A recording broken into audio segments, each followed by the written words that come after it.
Buenas noches, bendiciones. Aquí estamos en la cuarta noche de enseñanza de la palabra del Señor. Le damos la bienvenida a todos los que se van sumando, se van conectando. Dios les bendiga a todos. Aquí contentos de poder estar nuevamente en vivo, desde nuestro hogar, tomando este tiempo de edificación para aquellos que así lo consideren, que quieran de alguna manera junto a nosotros aprovechar el tiempo, este tiempo tan raro, tan extraño, que por una u otra razón tenemos que estar en nuestros hogares, pero qué bueno es que podamos valorar este tiempo y podamos aprender, podamos escuchar palabra de Dios, podamos oír justamente promesas, principios, enseñanzas que nos ayuden a vivir en este tiempo tan raro, tan complejo. Así es. Bueno. Sabemos que hay, mientras vos compartís, yo voy saludando. Como decía mi esposo, un tiempo quizás complejo, pero un tiempo que el Señor nos ha dado una oportunidad que nosotros tenemos que saber aprovechar de poder justamente estudiar la palabra de Dios. Ahí, a ver quién va saludando. Queremos ver los saluditos, queremos que nos pongan allí quienes están, ya vemos ahí algunos conectados. Pero yo no veo ninguna carita todavía. Pero bueno, ya los vemos. Así que tiempo oportuno, dice la palabra del Señor que siempre hay un tiempo oportuno. Nosotros solamente tenemos que estar atentos para saber aprovechar ese tiempo oportuno. Y creemos que este es un tiempo oportuno para estudiar la palabra del Señor, para conocer la palabra del Señor. Ahí se suma, hola Aldi, ¿cómo estás? Bendiciones, Aldi. ¿Dónde estás? ¿Estás con la familia seguramente? Toda la familia allí escuchando. Compartí el link, por favor, vayan compartiendo para que todos puedan tener acceso a la palabra del Señor, a estas enseñanzas que hemos dispuesto en este tiempo ministrar, compartir con cada uno y aprender juntos, porque uno mientras ministra, siempre el Señor nos va enseñando algo más. Exactamente. 4 días allá que nos están aguantando del otro lado, que nos están escuchando. 4 días. Pero bueno, quisimos nosotros tomar este tiempo para poder ayudarles a aquellos que desean perfeccionarse en la palabra del Señor. Que podamos despertar el hambre y la necesidad justamente de estudiar la palabra del Señor. 4 días donde estamos hablando específicamente de esto, de cómo estudiar la palabra del Señor, cómo justamente meditar, nadar en las profundidades de la palabra. Ahí ya empezaron los mensajitos. Ahí está. Hola Cristina, ¿cómo estás? Cristi, Dios te bendiga, bienvenida.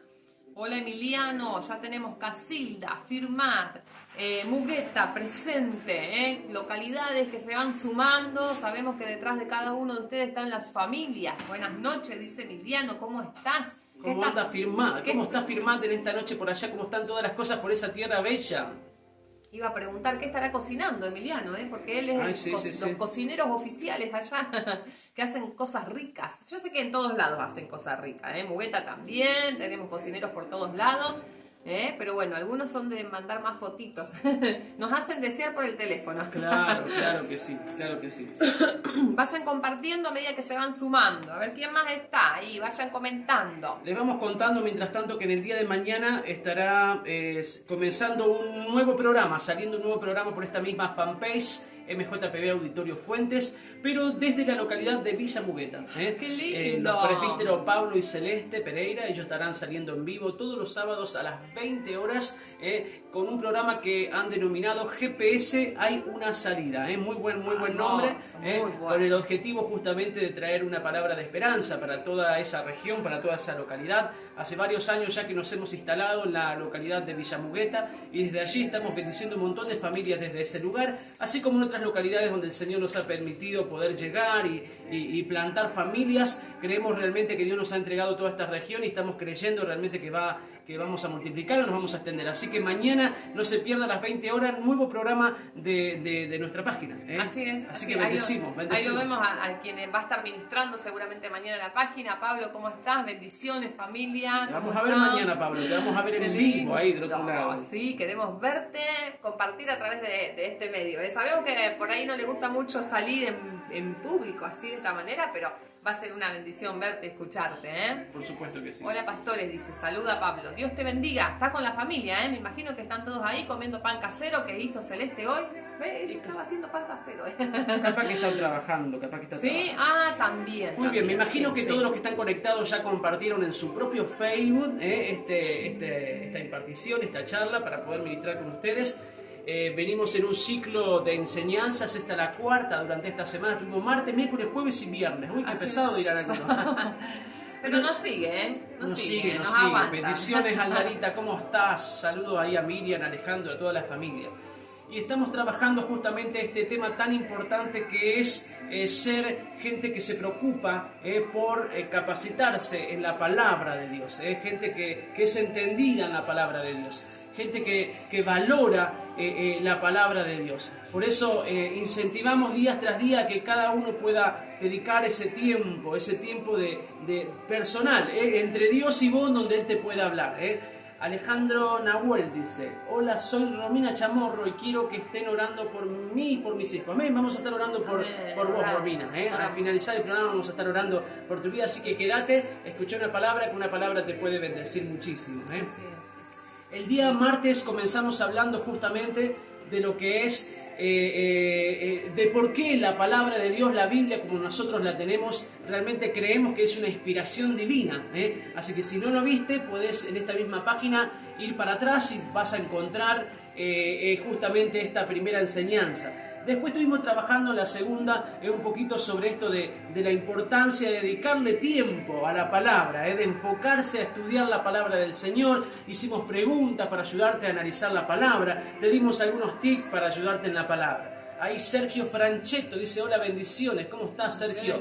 Gracias por estar conectado. Y en el día de ayer estuvimos hablando un poquito de algunas técnicas de estudio de la palabra del Señor. Queremos inculcar esto. Necesitas en este tiempo concentrarte en la palabra. Mirá, es impresionante cómo el enemigo está bombardeando desde todos lados. Ya hace unos minutitos nada más, desde todos los medios de comunicación ya comenzaron a hablar sobre la pandemia, a tirar cifra, a hablar. Y la realidad que a veces cuando uno presta atención y presta oído a todas esas cuestiones, comienza a asustarse nuevamente, comienza a preocuparse. Algunos están cansados de la cuarentena, que ya no pueden salir, y en algunos lugares, viste, que van para atrás, sí. van para parece atrás. Que todo va a arrancar de vuelta, otra vez el freno. Por eso, qué importante en este tiempo tener la mente llena de la palabra de Dios, exacto, el corazón lleno de la palabra de Dios, las promesas. Ahí dice Sergio Franchetto, dice: ore por mí, por mi familia. Amén, vamos a estar orando. Quédate en el programa que al final vamos a estar orando. Todas las familias que se están sumando, ahí se suman de Fuente, de Firmat, se suman de Arminda, de Mugueta, así que es una bendición que nos estén siguiendo y puedan estar con nosotros. Así que queremos que te quedes durante esta horita. Vamos a estar una horita, ahora un poquito menos, unos 50 minutitos compartiendo contigo sobre uno de los libros. Vamos a hablar uno para ayudarte a poder entrar en el mundo del estudio de la palabra del Señor. Para que no sea un mero encuentro pasajero tu relación con la palabra, sino que sea cuando te enamorás de la palabra. ¿Viste? Cuando vos te enamorás de la palabra, que disfrutás y pasás tiempo. Eso es lo que queremos inculcar en tu vida, porque en la palabra, como lo decíamos en el día de ayer, en la palabra de Dios está toda la respuesta de lo que está necesitando. Esas familias que ahora nos están pidiendo oración del otro lado, quiero que sepan que al alcance de tu mano seguramente hay una Biblia, y si no tenés en internet una Biblia, también están los hombres de Dios que te podemos ministrar, que vamos a orar por ti. Pero ¿sabés qué? Qué importante es tener ese hábito, qué importante es poder valorar la palabra, acercarnos a la palabra con un corazón, como decíamos en estos días también. Antes de ayer hablábamos de cómo debe ser la predisposición para escuchar la palabra, para aprender de la palabra del Señor. Y la palabra de por sí produce cambios, produce apertura, produce tremendas cosas en nuestra vida. Así que estamos hablando de esto, de la importancia de la Biblia. Imagino que estás del otro lado, tenés una Biblia en tu casa. Imagino que hoy, si te sumaste al programa, vas a notar un poquitito, porque vamos a hablar de algunas cuestiones que tenés que tomar apunte. Así que sumate y aprende con nosotros a estudiar, a prepararnos para la palabra de Dios. Exacto. Bueno, ahí vimos que estaba Catalina, se está sumando. Bienvenida. Hola, Néstor, otra vez. Buenas noches. Dios te bendiga. Alejandra nos saluda, ¿cómo están? Nosotros estamos bien y vemos que ustedes están bien porque están conectados también. Así que, exactamente, qué bueno, acuérdense. Alejandra Costa dice buenas noches, pastores. Esa, dije Alejandra Costa. Muy bien, es la misma. Es el mismo saludo, ¿viste? Cuando saludamos doble. Ahí vemos que se suma también Yanina. Bueno, acá yo tengo mi Biblia, no tengo apunte porque ya tiene todo el pastor apuntado, todo lo que vamos a compartir. Pero sí, estate atento, dispuesto a recibir, a escuchar, a aprender. Siempre Dios tiene algo nuevo para enseñarnos, y lo que nos quiere enseñar en este tiempo es cómo estudiar su palabra. ¿Por qué vamos a estudiar su palabra? Porque sabemos lo importante que es conocer la palabra de Dios. Sabemos que, como decía mi esposo, allí hubo algunos pedidos de oración de algunas personas que nos han presentado sus peticiones, y sabemos que en la palabra de Dios está la respuesta a todo lo que nosotros necesitamos. Por eso es tan importante aprender a cómo leerla, a cómo descubrir todas estas respuestas que Dios tiene para nosotros. Saben que hoy a la mañana, como todas las semanas, las mujeres de MJPB nos hemos propuesto un día y un horario para ser ministradas por el Espíritu, a través de la oración. Y bueno, hoy a la mañana estuvimos orando, y el Señor, siempre cuando nos ponemos a orar y nos ponemos de acuerdo, juntas en el Espíritu, porque cada una está en su casa, siempre Dios nos da una palabra. Y sumamos esto porque no solamente es leer la Biblia, sino también es buscar la revelación de parte de Dios a través de la oración, porque de esa manera vamos a descubrir lo que Dios quiere hablarnos. Exactamente. Bien, hoy vamos a introducirnos directamente al libro de Mateo. Hablamos con la pastora sobre diferentes formas de poder estudiar la Biblia, de poder llegar a entenderla, a conocerla. Dijimos que son 66 libros en un solo tomo. Hay libros históricos, libros que son de poesía, bíblicos, libros que son proverbios. Hay muchísima información, muchísimas enseñanzas, y a veces cuando nos ponemos la meta para aprenderla, nos cuesta muchísimo cómo estudiar y cómo arrancar. Durante todos estos días tratamos de que puedas tomar el gusto, que puedas encontrar tu camino y que puedas planificar estudiar la palabra del Señor. Que no te agarre desprevenido los tiempos que estamos viviendo. El Señor está cerca de venir a buscar a su iglesia. Tenemos que ser gente preparada y capacitada, y que las circunstancias justamente no nos muevan el piso, porque conocemos la palabra de Dios, la entendemos y la vivimos. Y nosotros vamos a empezar con el libro de Mateo. Hoy vamos a empezar con este libro, uno de los 4 evangelios. Ustedes saben que la Biblia se divide en el Antiguo Testamento y en el Nuevo Testamento. ¿Y qué es lo que lo divide la Biblia en dos grandes tomos, podríamos decirlo? Es justamente la vida del Señor. La vida del Señor. A partir de Cristo, allí hubo 4 discípulos, 4 hombres que fueron testigos oculares de la vida del Señor. Qué tremendo esto, qué tremendo es poder presenciar. Yo me imagino el privilegio que tuvieron estos 12 hombres, como toda la gente hace 2020 años atrás, porque nosotros tenemos el calendario Cronos, el nuestro está justamente superditado a la fecha histórica de Cristo. Cristo nos marca justamente la fecha. A partir de la vida de Cristo cambió la historia de la humanidad, y yo por lo menos me gozo, me alegro, y aunque hay un montón de gente que se enoja por esto, pero Cristo marcó la historia en todos los sentidos. Lo marcó históricamente, lo marcó culturalmente, lo marcó económicamente, lo marcó porque vino a establecer un reino. Y la vida de Cristo fue tan fuerte, tan glorioso su paso por la tierra, que trastornó el mundo conocido hasta ese momento, y todavía sigue trastornando toda la tierra hasta que Él venga, porque sus pasos por la tierra no fueron en vano. Ahora, hubo 12 discípulos específicamente que pasaron mucho más tiempo con Él en su ministerio. Por supuesto que si tuviéramos que hablar de hombres o mujeres que estuvieron cerca de Jesús, seguramente su familia pasó más tiempo. Su mamá, María, y José habrán pasado mucho tiempo con él, 30 años, es decir, nosotros sabemos que su ministerio comenzó a los 30 años y pudieron estar cerca de él, tocarle, verle. Qué impresionante es, por ejemplo, saber la vida de María, una mujer que tuvo en el vientre a Dios.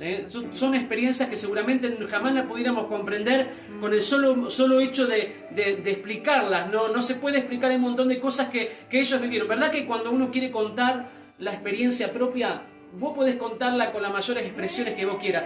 Vos podés hablar desde muchos aspectos, vieron que las mujeres son más detallistas, pero aunque te quieran contar con todos los detalles, si vos no lo viviste, no se puede comparar. Eso es lo que produce Dios en nuestra vida, lo tenés que vivir. Porque aunque yo te cuente lo que Dios hace en la vida de una persona, lo tenés que vivir. Y estos 12 discípulos, de alguna manera, fueron testigos oculares de la vida del Maestro.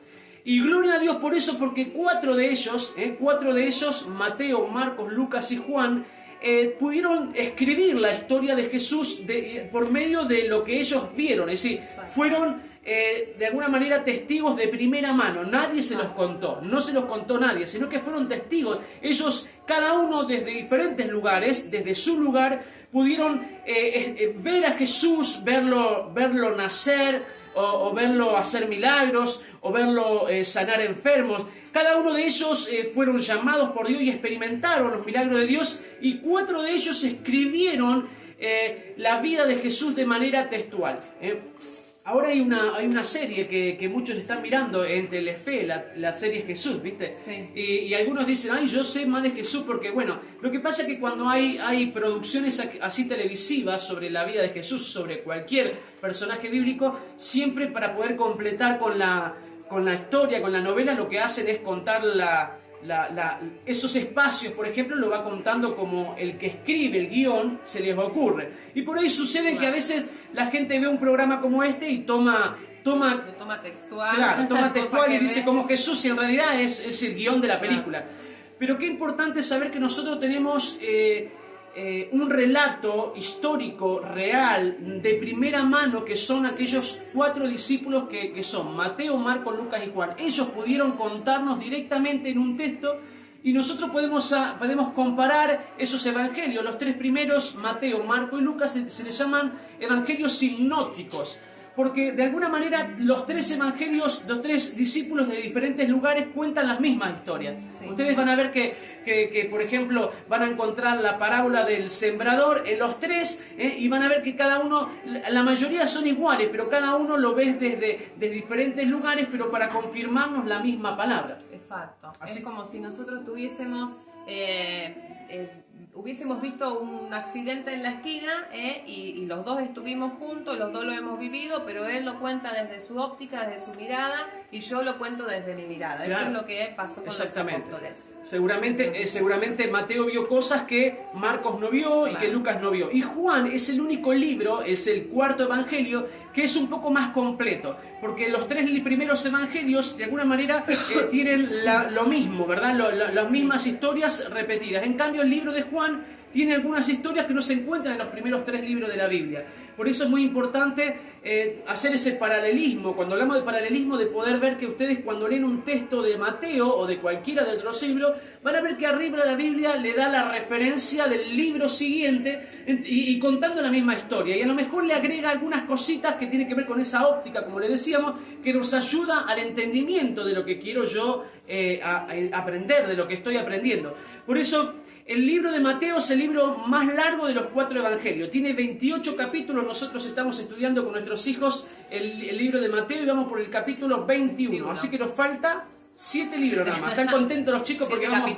7 capítulos, y lo estamos estudiando de manera muy detallada, muy detallada, para bajarlo a que ellos lo puedan comprender, lo puedan entender. Y le decía yo que es muy importante hacernos preguntas cuando vamos a estudiar la palabra del Señor. Primeramente preguntarnos quién es el autor, en qué momento lo escribió. Todas preguntas que nos ayudan a nosotros a estudiar la palabra del Señor. Hay gente que se está conectando del otro lado que me dirá, pero yo necesito ahora una palabra por la pandemia, yo necesito una palabra ahora por mi salud, yo necesito una palabra ahora por mi condición económica, yo quiero una palabra para con mis hijos. Pero ¿sabes qué?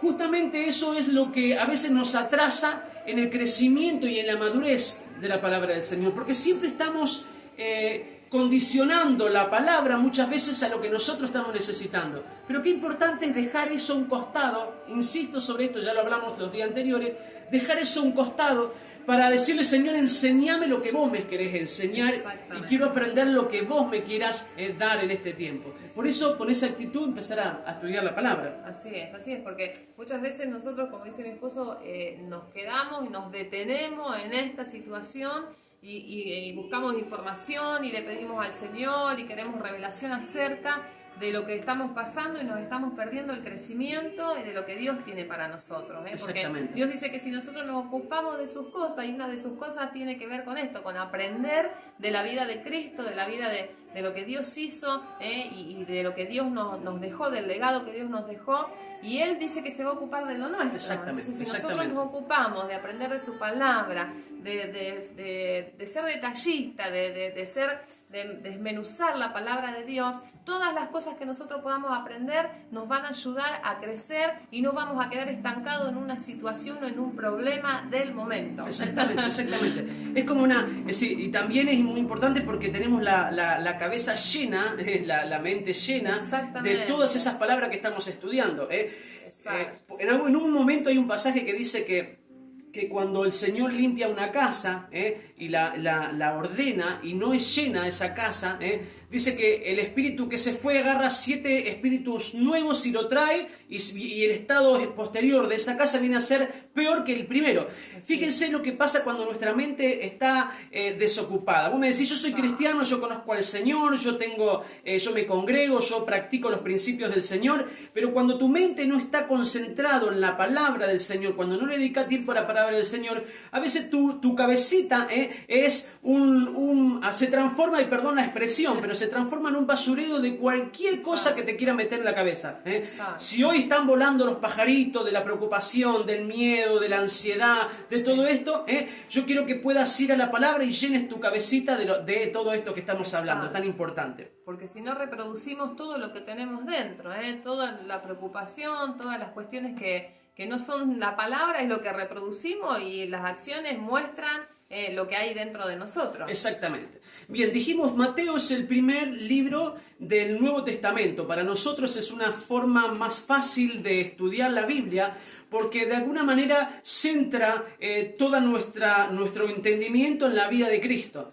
Porque de alguna manera cuando nosotros entendemos a Cristo, cuando se nos va revelando la vida de Cristo, nosotros podemos trasladar esa revelación a todo desde Génesis hasta Apocalipsis, porque en realidad si nosotros se nos revela, vamos a ver que desde el Génesis 1 hasta el último capítulo desde el Apocalipsis habla de Cristo por medio del diseño, por medio del actuar, todo tiene que ver con Él. Dice Colosenses que Cristo es lo primero y lo último, el alfa y el omega. Por Él y para Él todas las cosas fueron creadas y todo tiene que ver con Él. Él es el único medio al Padre. Por lo tanto, yo tengo que centrarme en Cristo para poder entender todos los demás textos, ¿sí? Entonces, por eso elegimos Mateo para comenzar. Y la pregunta número 1 que nos tenemos que hacer es ¿quién fue Mateo? ¿Quién escribió algo? ¿Quién escribió? Ahí seguramente los estudiosos, los lectores, si yo le pregunto a ustedes ¿quién es Mateo? ¿Quién se anima a ponerme ahí abajo mientras charlamos un ratito sobre esto? ¿Quién se anima a escribirme ahí abajo? ¿Quién fue Mateo? ¿Quién fue Mateo? Y sabés que hablábamos con mi esposa que no solamente es importante el mensaje, sino quién es el mensajero. Exactamente. ¿Me escucharon? Por favor, préstame atención a esto. No solamente es importante el mensaje, sino quién es el mensajero. Porque nosotros podemos leer cualquier texto. Nosotros podemos, hay frases muy interesantes, muy lindas, muchos proverbios, entre comillas, no de los proverbios que se encuentran en la Biblia, sino muchos dichos, y nosotros a veces lo tomamos, pero la pregunta no es qué bueno o qué no bueno es el mensaje, sino quién dice. En este tiempo de las redes, vas a ver vos que de vez en cuando escuchamos a un hombre de Dios conocido y pone un versículo bíblico, y ahí tiene 1000, 2000, 5000, 10.000 me gusta, la gente lo comparte, y a lo mejor uno en el mismo versículo gustó o te mataste con una revelación que el Señor te mostró, Sí. tenés 5 me gusta. ¿Por qué? Porque no es el mensaje, sino también es quién. Claro. Porque el quién comparte un mensaje, de alguna manera nos dice mucho. Nosotros hablamos en estos días de integridad, cuando el mensaje acompaña el accionar del que habla, ¿no es cierto? Exactamente. Muy bien, Cristina Martín de Villa Mugueta, muy bien. Ella la vamos a esperar un ratito que ya Tiene vamos su hablando. maestra, Cristina. Y sí, debe tener. Y si no sé si está con ella, mira, no sé si está con ella. ella sabe mucho de la Muy bien. palabra del Señor. Pero es importante saber qué pasó con el escritor, saber la trayectoria del escritor, la vida del escritor, porque ahí también hay un mensaje muy importante. Saber quién es el que escribe nos contextualiza, nos ubica en el tiempo, nos hace entender por qué escribe lo que escribe y cómo lo escribe. Porque una cosa es lo que escribe y otra cosa es cómo lo escribe. Entonces, ¿a quién está dirigido? Preguntas que nos hacíamos en este día para ver la palabra. Y como dijo ahí Cristina, la única que llegó, por lo menos el único que nos llegó el mensajito ahí abajo, no sabemos. Como bien dijo Cristina, Mateo era un cobrador de impuestos. Es un cobrador de impuestos romano. Él se encargaba justamente de al pueblo cobrarle los impuestos y en su propio libro él relata en Mateo, así yo lo tengo anotado, capítulo 9, versículo 8, en su propio libro él relata su conversión. Él estaba cobrando impuestos, en un lugar cobrando impuestos, llega Jesús y le dice, sígueme. ¡Qué mensaje tremendo! Una palabra. Así de simple. A todo esto ese mensaje fue confirmado por Marcos y Lucas. Ustedes pueden ver en los paralelos de esta historia. Pero en esos libros lo encontramos como Leví. Es decir, aparece justamente a Mateo le aparece como Leví. Algunos teólogos, algunos historiadores de la Biblia suponen que Mateo es el nombre que le puso Jesús. Vieron que Jesús cuando una persona tiene un encuentro con el Señor, cambiaban de nombre. Ahí lo encontramos, por ejemplo, Saulo de Tarso comenzó a llamarse Pablo a partir de la conversión, de su conversión. En este caso, algunos hablan de que probablemente cuando Mateo tuvo un encuentro con el Señor, cuando Leví tuvo un encuentro con el Señor le puso Mateo. ¿Cómo era que significaba el nombre? No me recuerdo. Don de Dios. Don de Dios. Mateo significa don de Dios. Nosotros tenemos acá un Mateo. Tenemos nuestro Mateo. ¿Sabía Mateo eso? Que significa don de Dios. Acá lo tenemos con nosotros. Sí, don de Dios. sabía. Porque la otra vez la señora nos preguntó y le dijimos que significaba don de Dios. Fíjense, cuando uno tiene un encuentro con el Señor, Dios se te revela, Dios mismo cambia el nombre de cada uno. Exactamente. A lo mejor no estamos hablando de una expresión literal. Exacto. No es que cambia la identidad del documento, pero sí transforma nuestra vida. Exactamente, porque cuando alguien tiene un encuentro, perdón mi amor, cuando alguien tiene un encuentro con Dios, Dios te cambia tu nombre. Quizás te llamaban el tonto, quizás te llamaban el complicado, el del mal carácter, quizás te llamaban el que robaba, quizás te llamaban la mala persona, quizás te llamaban lo que sea que te llamaban, pero cuando tienes un encuentro con Cristo, Dios te cambia la forma en que te llaman. Y te llaman por tu nombre, porque Dios te puso tu nombre. Exactamente. Acá en la palabra, nosotros vemos que Dios cambiaba el nombre, Jesús cambiaba el nombre de sus discípulos a través del encuentro, pero Dios te llama por tu nombre, porque dice la palabra que Dios te puso nombre antes de nacer. Exactamente. A mí, por ejemplo, en la escuela me llaman pastor. La secretaria, a veces me viene el pastor, pero no de modo despectivo, digamos, burlándose, sino que reconocí. Varias veces me pidieron que pudiera orar por la escuela, por un lugar. Me cambia el nombre y me ponen en un lugar, y tiene que ver justamente con lo que produce Dios en nuestra vida. La gente te ve de una manera antes de Cristo y te ve de otra manera después de Cristo, el cambio que Dios hace en nosotros. Exacto. Y Mateo, justamente, cuando vemos la vida de Mateo es una persona que no era muy famosa o digamos muy bien vista por la élite religiosa de ese momento. De tal manera que cuando Jesús le dice sígueme, insisto sobre esta palabra, una sola palabra bastó para que Mateo dejara todo. Algunos historiadores dicen que Mateo era una persona que seguramente estaba muy bien económicamente, porque en uno de los libros, en otros no, pero en uno de los libros dice que llamó a Jesús, a todos los discípulos, a un montón de gente y se hizo un banquete. ¿Qué es un banquete? Sí. Una tremenda fiesta. Y la pagó él. La pagó Mateo. ¿Quién hace un fiestón ahora si no tiene recursos económicos? Exactamente. El otro día subí una foto de un asado ahí que estaba haciendo y antes me dijo, te va a llegar la FIP, te va a llegar la fiesta a tu casa. ¿Por qué? Porque si hoy en día, imagínate vos un cumpleaños de 15, una fiesta, que vos digas, te invito y pago todo yo. Hay que tener recursos para hacer eso. Así que muchos dicen que Mateo era una persona que tenía dinero y que probablemente lo tenía de manera... No limpia. Digamos, no limpia. Lamentablemente Limpia, la corrupción en la política es histórico, es decir, es un ambiente siempre muy corrupto y el tema de los impuestos era para presionar a la gente y bueno, era un hombre muy enriquecido por causa de eso, Mateo. Pero qué poderoso esto que una sola palabra de Jesús bastó. Yo no sé qué habrá producido ese sígueme, porque a veces a mí como pastor me cuesta...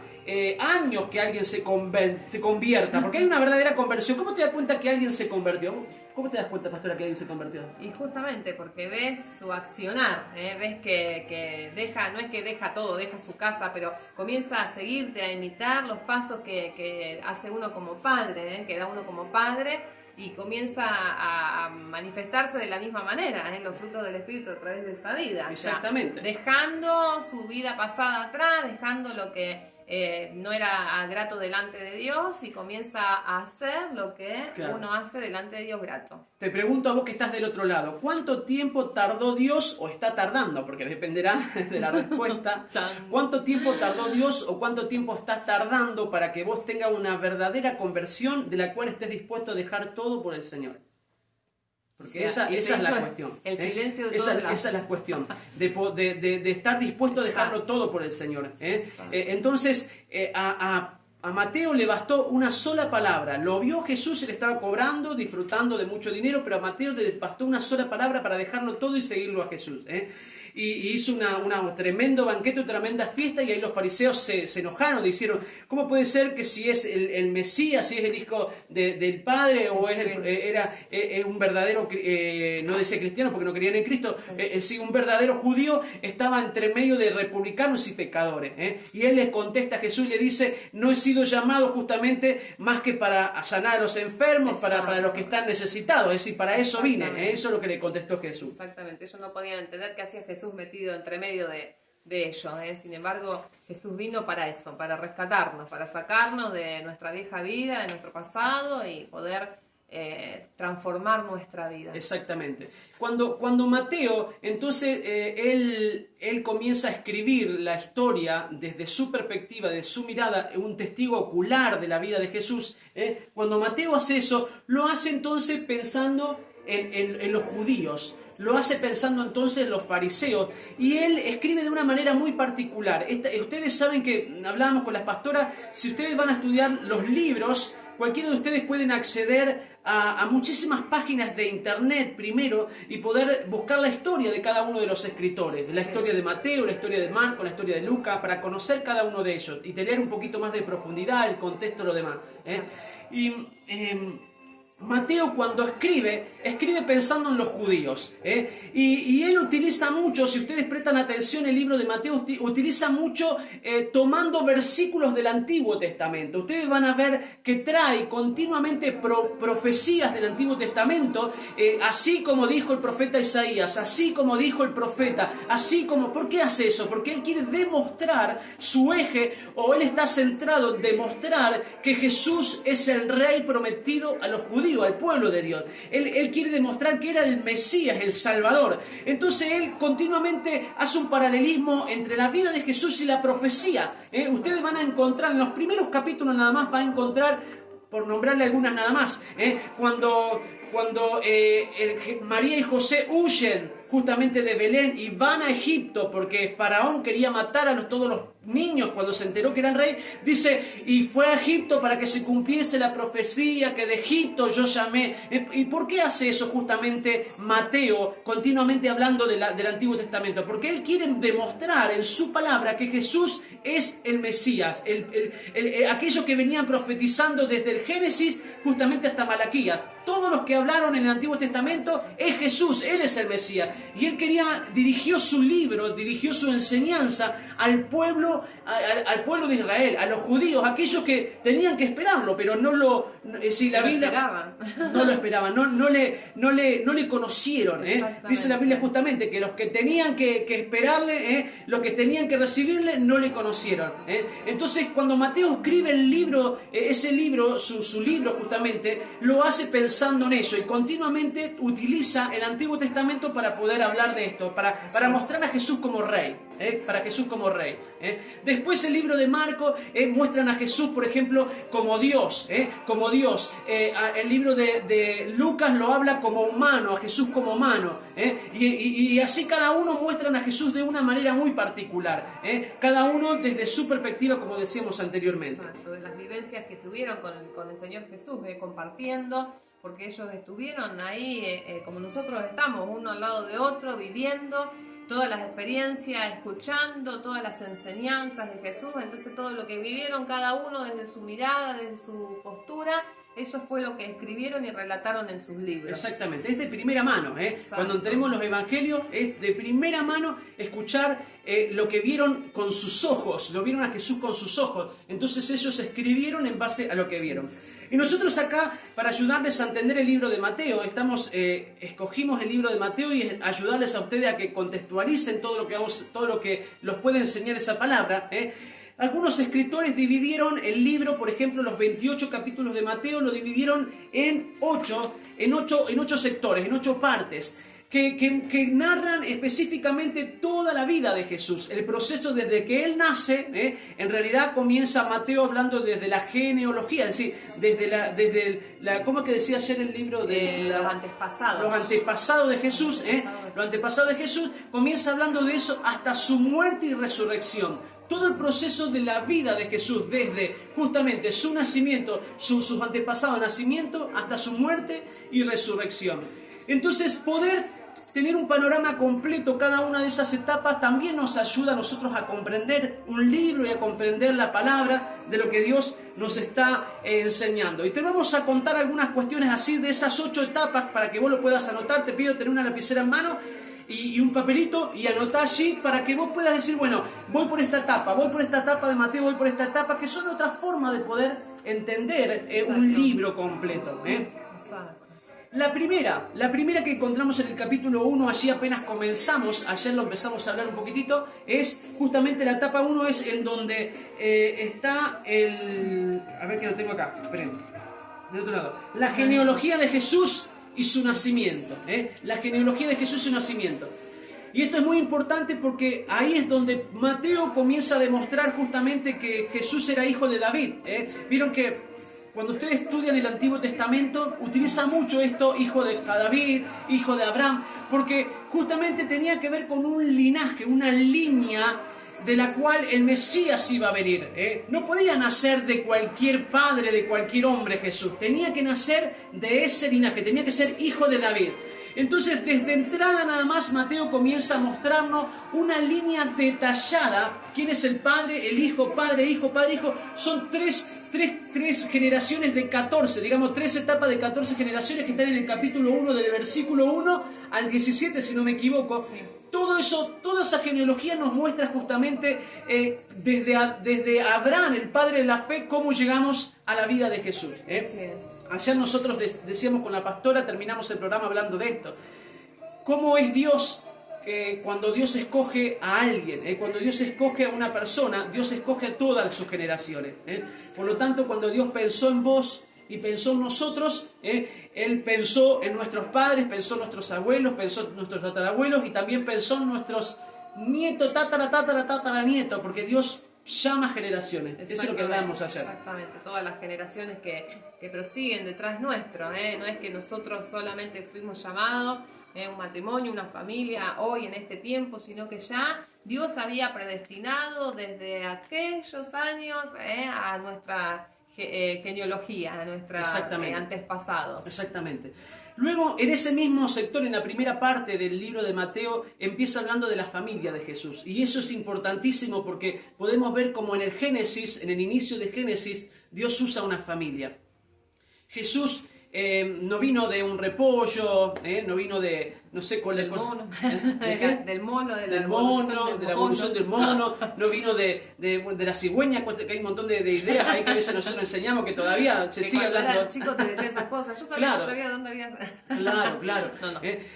Jesús vino, Jesús, el Padre lo puso en una familia, y ahí podemos ver justamente que desde el Génesis el Señor habla de familia, Dios llama a familia. Cuando Dios trajo a Jesús, lo trajo de una manera especial, ahora vamos a hablar de eso, pero lo trae en una familia. Fue necesario que Jesús sea formado en un hogar, en una casa, y eso es importantísimo. Sí, porque es justamente el diseño de Dios, el diseño divino que Dios plasmó en la tierra, que es una familia para que cumpla el propósito de Dios. Dios diseñó a la familia. Exactamente. Hombre, mujer los diseñó para que pudiesen tener hijos y procrear. Exactamente. Y nos mostró también el lugar en donde un hijo, una generación, un bebé, una persona puede ser el ambiente en donde sea cuidado, es decir, donde sea protegido. Porque cuando Jesús vino, no vino como Dios. Dice que Él, siendo Dios, no se aferró a eso, sino que vino como hombre, como un niño que corría peligro, que se podía morir, si no te podía morir de frío, se podía morir de hambre. Es más, cuando lo quisieron matar, los padres tuvieron que huir porque corría peligro su vida. Necesitaba un papá y una mamá que lo cuiden a Jesús. Y ahí nos muestra justamente que si Él, siendo el Hijo de Dios, el Mesías, pero venir como hombre, fue establecido en una casa, fue establecido en un hogar, nos muestra justamente ese diseño que hoy los quieren destruir. Cuando destruyen una familia, cuando atacan una familia, cuando atacan un matrimonio, justamente están atacando el lugar diseñado por Dios para preservar una generación. Tremendo. Exacto. Y fíjate qué interesante esto que vos estás contando, que Él no vino ya como un hombre grande, sino que vino en forma de hombre como niño para poder vivir todas esas etapas y dejarnos a nosotros toda la enseñanza desde la etapa del ser bebé, la vivencia con los padres, cómo los padres lo tuvieron que cuidar, cómo fue su comportamiento. O sea, por eso fue un bebé y después fue creciendo y después fue madurando hasta llegar a sus 30 años y ejercer el ministerio de Jesús. Exactamente. Lo que fue que él hizo. Desde esa primera etapa vemos de Mateo, podemos ver, por ejemplo, el perfil del hombre, del papá, el perfil de la esposa, de la mamá, qué tuvieron que hacer ellos para que Jesús pudiera desarrollar el ministerio que Dios tenía con la vida de Jesús. Porque si bien había un propósito en Jesús, y que si bien estaban sus genes, que Jesús necesitó, dice la Biblia, que Él aprendió obediencia. Entiéndase esto, lo dice la Biblia, dice que Él aprendió obediencia. Si aprendió obediencia, alguien le tuvo que enseñar. Exacto. Alguien tuvo que disciplinarlo, quizás corregirlo, enseñarle. Marcarle los tiempos. Ahí en los primeros versículos nomás, de Mateo, cuando José se entera por la boca de María. En el caso de Mateo, José se entera por la boca de María, pero Marcos, cuando leemos Marcos, dice que el ángel le habla a María. Son dos miradas diferentes, a María y a José. Cuando se encuentran, ya los dos sabían por revelación, pero Mateo no. Mateo dice que María le cuenta a José. Y sabe que dice Mateo que este hombre, este varón, no es que no la desechó, nunca la desechó, sino que él decidió cuidarla y preservarla y no contarla. Miren el amor y el perfil y la confianza de un varón para con la mujer, ¿verdad? Para hablar de matrimonio, de familia, ya en los primeros capítulos de Mateo tenemos mucho para ministrar. Tremendo. Fíjate el rol que él tenía y que supo tomar. Exactamente. Supo tomar, que hoy en día vivimos estas cuestiones de los roles intercambiados, de que por ahí, bueno, no, porque si mi esposo no toma el lugar que tiene que tomar, lo tomo yo como mujer, y nosotros ahí es donde nos equivocamos. Sin embargo, la palabra nos enseña desde el comienzo el rol que tomó este varón y cómo fue, cómo resultó del bien el haberse puesto en el lugar del sacerdote y haber hecho lo que hizo. El acuerdo entre ambos. Exacto. Cuando justamente ambos sabían el propósito y trabajaron juntos para cumplir. Así que capítulo 1 habla de eso y nos podemos hablar muchísimo de la familia. Dios nos puede ministrar a nosotros en el perfil de la familia. Luego en la segunda parte de Mateo, en los segundos capítulos que podemos ver por unos versículos más adelante, que empieza a partir de los 30 años. Fíjense que los primeros 30 años de Jesús habla muy poco Mateo. Se refiere solamente al nacimiento y después salta inmediatamente al comienzo de su ministerio y de su bautismo y de la tentación en el desierto. Antes de comenzar el ministerio de Jesús, Él fue bautizado, y cuando usted recuerda la palabra, dice que cuando fue bautizado, una paloma descendió sobre Él y una voz que le dijo: este es mi Hijo amado, del cual yo tengo complacencia. Justamente recibió el bautismo de las aguas y el bautismo del Espíritu Santo.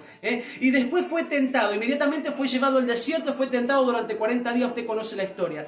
Pero el detalle esto, la Biblia deja, Mateo por lo menos, utiliza muy poco espacio en esos primeros 30 años de la vida de Jesús y concentra muchos de sus capítulos en los 3 años de su ministerio. Desde el momento que Él es bautizado al momento de su muerte y resurrección. Se dedica específicamente a hablar de su ministerio.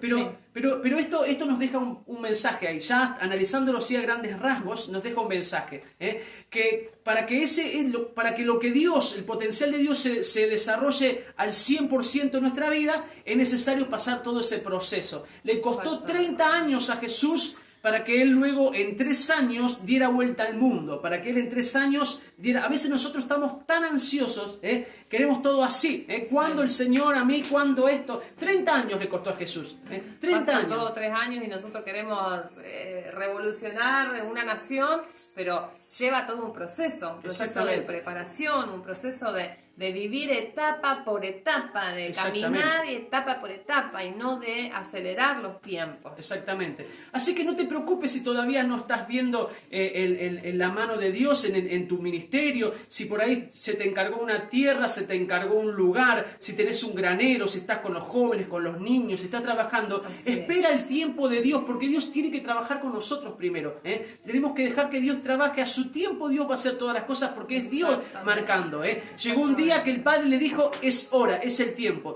Pero nosotros, aunque haya poquito tiempo en esta segunda etapa de Jesús, digamos de los 30 años, usted tiene que entender que Jesús tenía 30 años y seguía viviendo con su papá y su mamá. ¿Qué pasa si vos tenías un hombre de 30 años? Imagínate uno de los nuestros 30 años en casa. Me imagino caras ahí del otro lado, Bueno, vamos, nene, vamos, buscate un trabajo, vamos, independizate.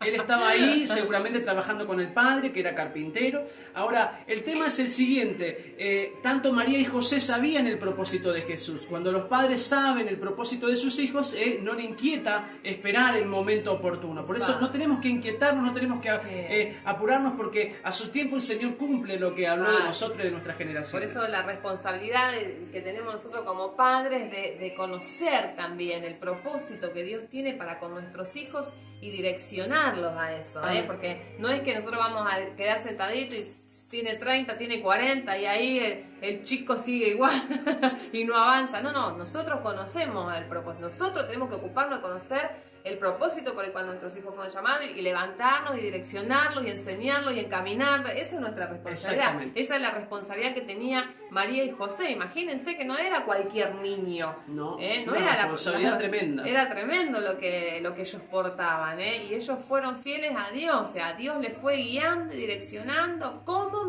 criar y cómo enseñar y cómo cuidarlo, para que sucediese y se pudiese cumplir esta palabra que el Señor tenía sobre su vida. Muy bien, en la primera parte dijimos la genealogía y nacimiento de Jesús. Los siguientes capítulos habla del comienzo de su ministerio, donde Él fue bautizado y se fue tentado. Y luego el sector más amplio de la vida de Mateo, o mejor dicho, de los escritos de Mateo, es su ministerio en la localidad o en el lugar de Galilea, en la ciudad de Galilea.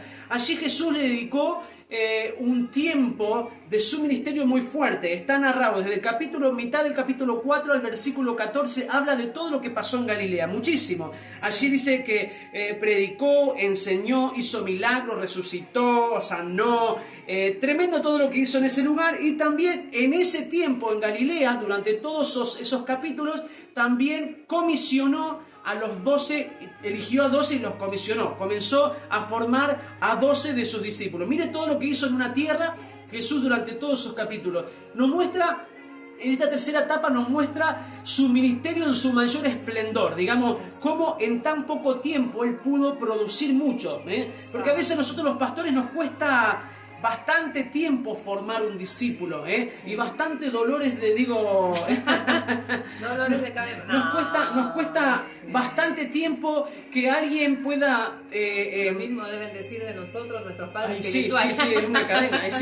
A Jesús le fueron, a Jesús. Porque, como le decíamos antes, cuando llamó a Mateo, Mateo, sígueme. Sí, ¿cómo no, Jesús? Ahí agarra toda la bolsa de plata que tenía todo esto acá, dejó todo ahí y se fue. Pedro, vení, estaba pescando, cuando dejó las redes, vino y lo siguió. Lucas, vení. Juan, el médico, no sé qué estaba haciendo Juan, que era médico, estaba atendiendo, operando, ¿no? Hospitales no creo que había, o había cosas similares. Dejaron todo, ellos sí dejaron todo y lo siguieron, porque ellos se dedicaron al 100% a la obra, no es que hacían las dos cosas paralelamente. Y les costó, en esos 3 años, tengamos en cuenta esto, en 3 años Jesús formó gente muy preparada, muy capacitada, que estuvo dispuesta hasta ir al martirio. Es decir, no tenemos que olvidar que cada uno de esos 12 murieron por seguir a Jesús y por las enseñanzas de Jesús. Algunos lo mataron justamente, le cortaron la cabeza, otros lo crucificaron boca abajo porque no querían ser crucificados como Jesús, otros lo apedrearon, fueron muertes tremendas que tuvieron justamente por causa de seguir a Jesús y de seguir enseñando. ¿Cómo un hombre puede afectar tanto la vida de otra persona de esta manera? Y tiene que ver con los 30 años de formación que tuvo con mamá y papá en casa, tuvo que ver con los 30 años donde él fue formado para obedecer a Dios, tuvo que ver con el tiempo de espera, de la paciencia del Señor. Yo no sé cuánto tiempo está dispuesto a esperar, pero justamente la espera del Señor es la paciencia que te está formando, el carácter que te está formando, te está llenando de la unción, te está dando la sabiduría, y todo esto tiene que ver con el tiempo que te está dando también de la palabra, porque por esto estamos enseñando la palabra, porque él durante 30 años no jugaba a la bolita todo el tiempo, no jugaba a la rayuela, no se la pasaba, no, él dice que era un niño cuando se metía a la sinagoga, se metía a los templos y debatía con los grandes, con gente que conocía la Biblia, ustedes conocen, ustedes pueden ver, van a ver algunos de los otros evangelios que habla de eso, de que desde niño Jesús era instruido y él era apasionado con la palabra y aprendía la palabra, y eso es lo que debe pasar a aquellos que hemos sido llamados por Dios en este tiempo. Eso es lo que debe ser. Exactamente, por eso el Señor siempre, nuestro apóstol Mari nos dice a las mujeres cuando nos ministra que nosotros tenemos que llenar el corazón de nuestros hijos de la palabra de Dios, porque hoy son niños, pero nosotros los estamos educando y los estamos enseñando los principios de la palabra, y cuando sean grandes, cuando comiencen a desarrollar su ministerio por el cual Dios ya les depositó en cada uno, allí va a comenzar a salir todo lo que hay en su corazón. Todo el tiempo que nosotros podamos invertir en ellos es valioso, porque todo va a quedar guardado en su corazón. Por eso dice la palabra que nosotros tenemos que instruirlo desde niño, porque nunca se van a olvidar, cosas que nosotros hemos aprendido de chicos. Aún, bueno, yo por ahí no conozco al Señor desde pequeña, pero sí cosas de enseñanza de mis padres que me han dado desde muy pequeña, están guardadas en mi corazón y las he aprendido y las he vivido. Cuánto más la palabra de Dios, que es viva y eficaz. Cuando uno ministra, cuando uno imparte, cuando uno suelta una palabra y queda impactada en la vida de una persona por la vida del Espíritu, esa persona es transformada y comienza a andar y a caminar en esa vida, en esa palabra. Amén. Entonces, la tercera etapa tenía que ver con esto, con todos esos capítulos que reflejan el tremendo mover de Dios, todas sus enseñanzas, muchísimas enseñanzas que dejó narradas en ese tiempo. No nos olvidemos que hay más o menos, yo acá anoté en un lado, dice que hay más de 200 lecciones que Jesús habló. Él habló del divorcio, habló del no juzgar, habló del perdón, habló del amor, qué sé yo, un montón de enseñanzas que durante esos capítulos, en ese lugar de Galilea, Él se dedicó a enseñar por medio de parábolas, por medio de principios, habló del reino, y cosas tremendas que nos sirven a nosotros. Pero no solamente Él enseñaba, sino que hacía mientras tanto, hacía milagros, sanaba, liberaba a los endemoniados, levantaba a los muertos. Es decir, había poder en Él, mostraba el poder de Dios durante todo ese tiempo. Exactamente, eso es algo impresionante. Cuando uno pasa tiempo estudiando la palabra, leyendo, buscando revelación del Señor, en algún momento comienza a despertar eso y lo que uno porta o transmite no es lo que hemos conocido, sino lo que portamos, la vida del Espíritu. Es ahí donde se manifiesta el poder de Dios. Bien. Después, en una cuarta etapa, él sale de Galilea y es ahí donde lo sigue mucha gente, que conocemos el milagro de la multiplicación de los panes y los peces, donde él camina sobre el mar. ¿Se acuerdan que Pedro ahí se hunde? Esa es la cuarta parte. La quinta parte, desde el capítulo 17, habla un momento especial donde se transfigura y aparecen junto a él Moisés y Abraham. Qué tremendo esto. Comenta el poder esto de... ahí ve justamente uno de sus discípulos, los ve charlando con estos hombres del Antiguo Testamento. En la sexta parte, Jesús regresa a Galilea y ahí empieza a hablar y a predecir su muerte. Él comienza a anunciar que lo iban a llevar preso, que lo iban a golpear, el martirio que iba a vivir en Jerusalén. La sexta parte, el capítulo 21, es la entrada de Jerusalén triunfal. ¿Se acuerdan ustedes? Ese momento que él entra con un asno y en ese lugar tiran todas las ramas delante de él como rey. Y en ese mismo lugar justamente lo enjuician y lo crucifican. Lo llevan a la cruz. Y termina la última parte, la resurrección de Cristo y Jesús venciendo a la muerte. Mire, 8 etapas de las cuales nosotros podemos estudiar para poder entender el proceso de la vida de Jesús desde que Él nace hasta el momento de ascender. Y termina el libro de Mateo con algo que es muy importante, que todo cristiano debe saber. El libro de Mateo dejó asentado la gran comisión. Así, en ese libro, Mateo 28, 19, es en donde Él toma a los 12 discípulos y les dice: id por todo el mundo y predicad, haced discípulos, id por todo el mundo y haced discípulos, bautizándolos en el nombre del Padre, del Hijo y del Espíritu Santo, y yo estaré con vosotros todos los días hasta el fin del mundo. Y esa gran comisión que está expresada, que está registrada en el libro de Mateo, es la gran comisión que nos da como cierre este libro a cada uno de aquellos que hemos aceptado a Jesús en el corazón. Entendemos que no solamente es, bueno, yo acepté a Cristo y ya estoy bien, estoy tranquilo, ahora ya está, ya no tengo más muerte, no tengo más dolor, no tengo más necesidad. No. Es decir, aceptar la vida del Señor implica que yo pueda tomar esta comisión. Es decir, cada uno de los que están del otro lado, como nosotros, deben de entender que hay una comisión hecha por Dios. Y cuando hablamos de comisión, hablamos de un mandato, de justamente de un propósito. Vieron que hablamos mucho, que todos tenemos un propósito, y todos se preguntan: ¿cuál es el propósito de Dios con mi vida? Mira, te la hago fácil, te la hago sencilla. Simple. El propósito de Dios para cada uno de los que hemos sido llamados por Él es que vayamos y hagamos discípulos. Id y hacer discípulos a todas las naciones, bautizándolos en el nombre del Padre, del Hijo y del Espíritu Santo. El id y hacer discípulos implica acciones. Id significa salir de una comodidad, salir de un lugar, salir del egoísmo. Es por ahí en este tiempo lo que estamos haciendo, salir en vivo. Cuando los jóvenes salen en vivo, cuando ustedes, obreros, predican una palabra, ¿qué están haciendo? Id. Están cumpliendo con la primera parte. Id. Están predicando. El id implica predicar, es tirar la semilla a diestra y a siniestra. Hablarle a los compañeros, hablarle a la familia, hablarle a los vecinos. Ese es el mandato que Dios, pero no queda en el id. Porque dice la Biblia: yo los escogí a vosotros, no vosotros a mí, para que vayáis, llevéis fruto y nuestro fruto permanezca. Es decir, el hacer discípulos es la otra parte que nos toca también. No solamente es predicar el Evangelio, sino que cada uno de nosotros podamos hacer lo que Jesús hizo. En otras palabras, para ir cerrando el programa de hoy, el libro de Mateo nos muestra, como los Evangelios, nos muestran que Jesús es el camino, no solamente en cuanto a nombrarlo o en cuanto a la fe para creer en el Padre, sino que nos mostró el camino que debe seguir todo aquello que nos consideramos cristianos.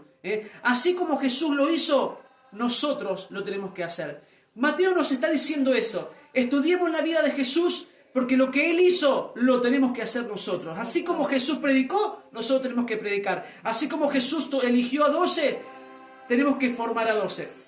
Por eso nosotros como pastores sabemos que vamos a bendecir a la región. sabemos que Dios va a abrir nuevos pueblos, nuevas localidades. Hoy estamos trabajando en Mugueta con la vida de Pablo y Celeste, estamos trabajando en Firmat con la vida de Emiliano y de Silvina, estamos trabajando justamente también con la tierra de Vigán, con la vida de Silvia y Darío, y estamos trabajando con el profeta Reinaldo, que nos está ayudando, algunos obreros en la tierra de Fuente, estamos trabajando con los presbíteros Jorge y Adriana en toda la región. Es decir, estamos formando gente. Es decir, nosotros tenemos un grupo porque entendemos que no podemos discipular a muchos al mismo tiempo.